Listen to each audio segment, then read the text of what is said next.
bersamamu.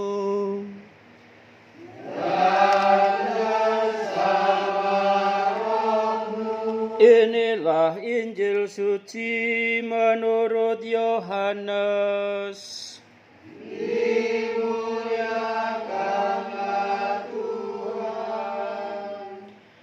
Sekali peristiwa pada hari Minggu Paskah, murid-murid Yesus berkumpul di sebuah rumah karena takut akan orang-orang Yahudi.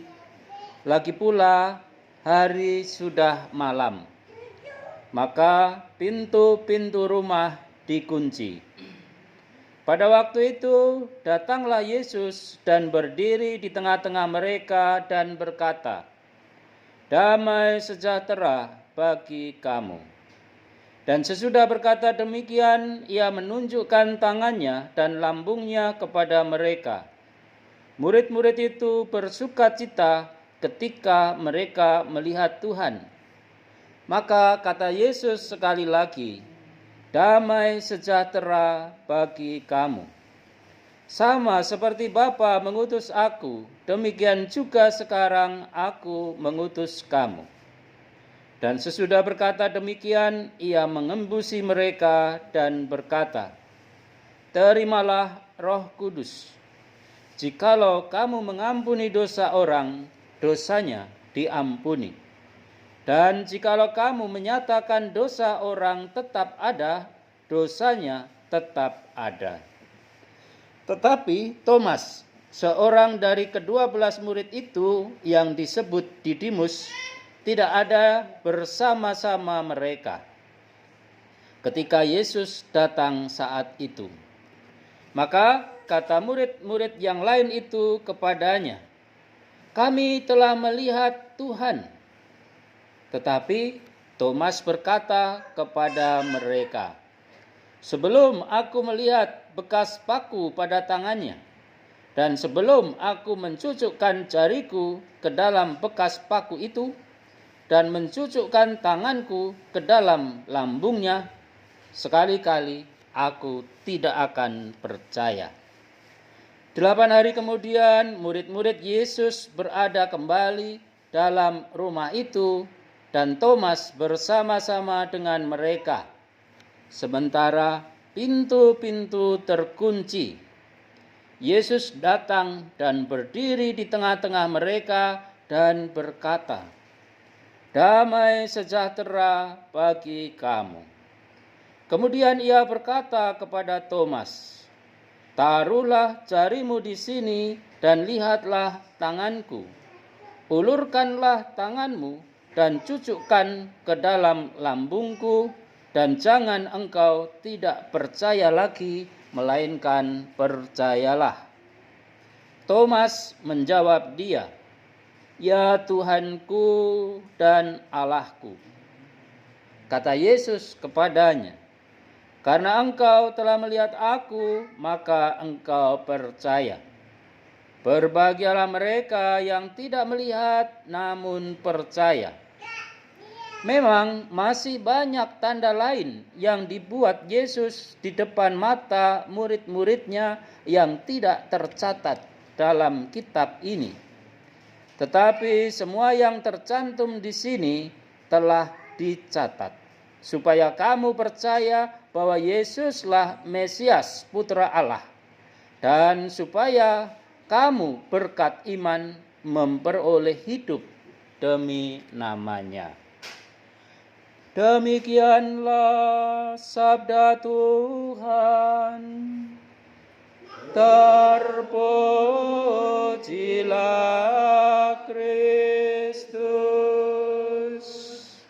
Saudara-saudari yang terkasih dalam Yesus Kristus, sebentar lagi saudara-saudari kita yang beragama Muslim akan merayakan Hari Raya Idul Fitri. Biasanya hari-hari menjelang Hari Raya Idul Fitri itu ramai dengan permintaan THR. Mana THR-nya? Di pastoran itu beberapa kali didatangi oleh pemuda yang minta THR. Mereka minta THR. Tapi tidak pernah saya kasih. Karena THR itu hanya diberikan untuk karyawan saja. Ini tidak siapa-siapa datang minta THR. Nah, pada suatu ketika ada seorang ibu dan seorang bapak dalam sebuah keluarga yang mengadakan percakapan tentang THR. Ibu itu berkata kepada suaminya, "Pak, THR tahun ini mana?" "Lah, bukannya kemarin sudah saya kasih." "Kapan?" "Ya itu waktu kemarin pas aku pulang pakai motor Beat itu." "Oh, itu uang THR-nya." "Ya itu." "Lah terus uang yang di amplop coklat yang di bawah bantal itu uang apa?" "Ah, itu uang sial itu." "Kok uang sial?" "Ya sial, udah disembunyikan masih ketahuan juga." Saudara-saudari yang terkasih dalam Yesus Kristus, bacaan yang pertama dari Kisah Para Rasul dikisahkan tentang cara hidup jemaat yang perdana. Mereka berkumpul, bertekun dalam pengajaran para rasul dalam persekutuan. Dalam persekutuan itu mereka berkumpul untuk memecahkan roti dan berdoa. Dalam arti yang sangat luas, yaitu mereka berkumpul untuk merayakan perayaan Ekaristi. Pada awalnya mereka berdoa bergilir dari satu rumah ke rumah yang lain. Sama seperti kita ketika kita belum mempunyai gereja, maka doa perayaan Ekaristi pun dilaksanakan dengan bergilir dari rumah yang satu ke rumah yang lain. Mungkin hari ini rumahnya Mas Aji, besok Pak Suradi, besok Mas Hartono, dan seterusnya. Putar terus seperti tahun-tahun yang sebelumnya ketika kita belum punya gereja ini. Ketika perayaan sudah selesai, lalu biasanya mereka juga mengadakan makan bersama. Dan tidak ada yang disembunyikan, makanan itu semua yang ada dikeluarkan. Bahkan yang tidak ada pun dicari-cari. Pinjem ayam tetangganya. "Aku pinjem ayammu dulu, romoku mau datang." Yang tidak ada pun dicari-cari untuk sajian makan bersama. Dan masing-masing itu mendapatkan sesuai dengan keperluannya, sesuai dengan kebutuhannya. Seorang anak kecil tentu makannya, jumlah makannya berbeda dengan anak yang agak gemuk. Seorang laki-laki tentu berbeda dengan seorang perempuan, apalagi kalau sedang diet. Mungkin nasinya hanya 1/4 saja, banyakkan lauknya, banyakkan sayurnya. Lauknya 2 mangkok. Mungkin juga mereka yang sebentar setelah perayaan Ekaristi akan nyangkul, akan bekerja untuk nyangkul, maka akan ambil nasi 3 gunung. Karena akan setelah perayaan bersama ini akan nyangkul di kebun, maka makannya banyak-banyak. Tapi semuanya memang mendapat bagian sesuai dengan kebutuhannya, sesuai dengan keperluannya. Tidak mendapat bagian karena misalnya yang datang terlambat nanti telurnya separuh saja. Yang kemarin tidak datang, maka hari ini nggak dapat telur nanti. Nah, tidak. Semuanya dapat sesuai dengan yang dibutuhkan.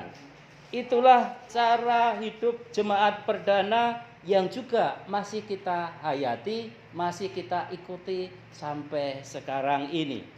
Nah, saudara-saudari yang terkasih dalam Yesus Kristus, hari ini adalah hari Minggu Paskah yang kedua. Dalam perayaan Ekaristi, hari Minggu Paskah yang kedua juga dikatakan oleh gereja sebagai hari raya kerahiman ilahi, Allah yang Maha Rahim. Devosi kerahiman ilahi yang diwartakan oleh Santa Faustina dan kemudian juga disetujui serta dipopulerkan oleh Santo Yohanes Paulus yang kedua sampai sekarang banyak diikuti oleh seluruh umat Katolik di seluruh dunia. Nah, dalam perayaan Ekaristi Minggu Paskah yang kedua ini, kita diajak untuk merenungkan juga kerahiman Allah, Allah yang Maha Rahim. Nah, saudara-saudari yang terkasih dalam Yesus Kristus, tempat yang paling nyaman bagi manusia itu adalah di dalam rahim seorang ibu. Kita semua dilahirkan dari rahim seorang ibu, dan itu adalah tempat yang paling nyaman. Di luar panas, di luar dingin, di dalam rahim tetap nyaman-nyaman saja. Orang tuanya kepanasan, di dalam rahim tetap nyaman saja. Maka ketika seorang janin keluar dari rahim ibu, biasanya akan menangis karena keluar dari rasa nyaman itu. Itulah Allah yang Maha Rahim. Nah, kerahiman Allah ditunjukkan juga dalam bacaan Injil yang hari ini kita baca dari Injil Yohanes, di mana Allah yang Maha Rahim itu adalah Allah yang Maha Sabar. Ia sabar senantiasa berusaha meyakinkan para muridnya bahwa Yesus yang dulu ditangkap, disalibkan dan wafat itu sudah bangkit. Beberapa kali ia menunjukkan kepada para muridnya bahwa Yesus sudah bangkit. Sekalipun demikian, mereka masih ketakutan juga. Bacaan Injil hari ini dikisahkan para murid yang berkumpul di sebuah rumah. Tidak dikatakan rumahnya Petrus, rumahnya Yakobus, rumahnya Mas Eka, rumahnya Pak Nardi. Tidak dikatakan rumah siapa, tapi dikatakan sebuah rumah.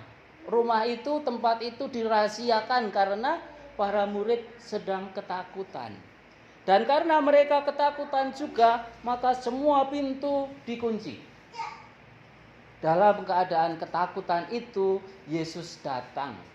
Bukan untuk menambah ketakutan para murid, tetapi untuk memberi damai, damai sejahtera. Maka ketika Yesus hadir di tengah-tengah para murid yang sedang ketakutan dan berkumpul di sebuah rumah dalam keadaan pintu-pintu terkunci, ketika Yesus hadir di tengah-tengah mereka, Yesus tidak berkata, Yesus tidak nakut-nakuti. Tetapi Yesus berkata, damai sejahtera bagi kami. Para murid yang semula ketakutan menjadi bersukacita. Ada damai sejahtera di dalam hati mereka. Dan mereka kemudian berkobar-kobar. Mereka kemudian bersemangat.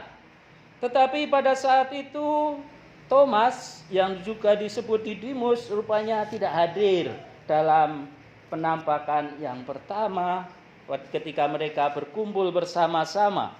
Dan Thomas bahkan berkata, sebelum aku melihat bekas paku pada tangannya dan sebelum aku mencucukkan jariku ke dalam bekas paku itu dan mencucukkan tanganku ke dalam lambungnya, sekali-kali aku tidak akan percaya.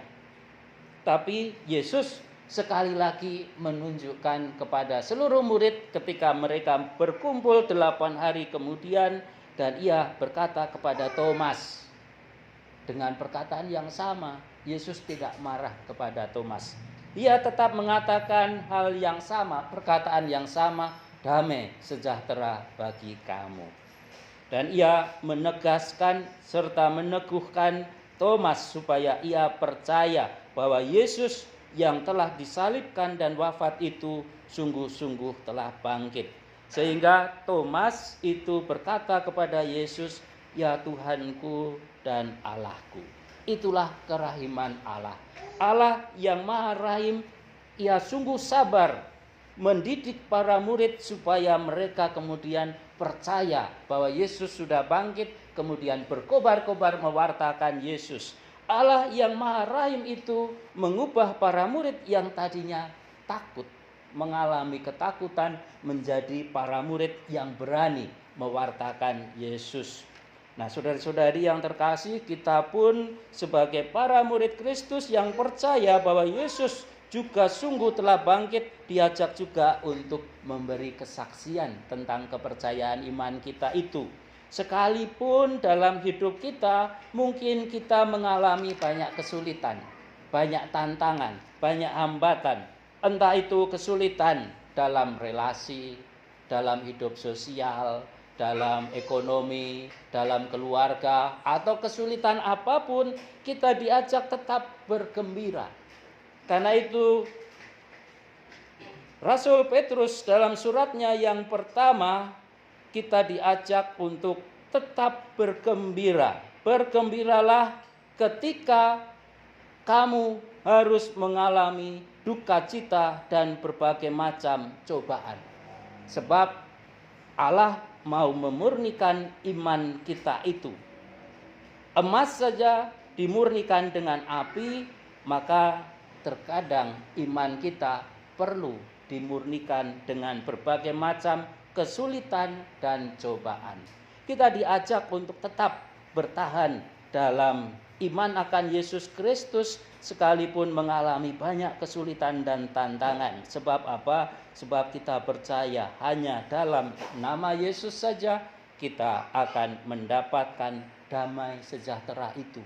Dan damai sejahtera yang Yesus tawarkan bukan hanya di dunia ini, melainkan damai sejahtera yang ada di dalam kerajaan surga ditawarkan juga kepada kita. Mari kita tanggapi sabda gembira ini dengan syahadat iman para rasul. Aku percaya akan Allah,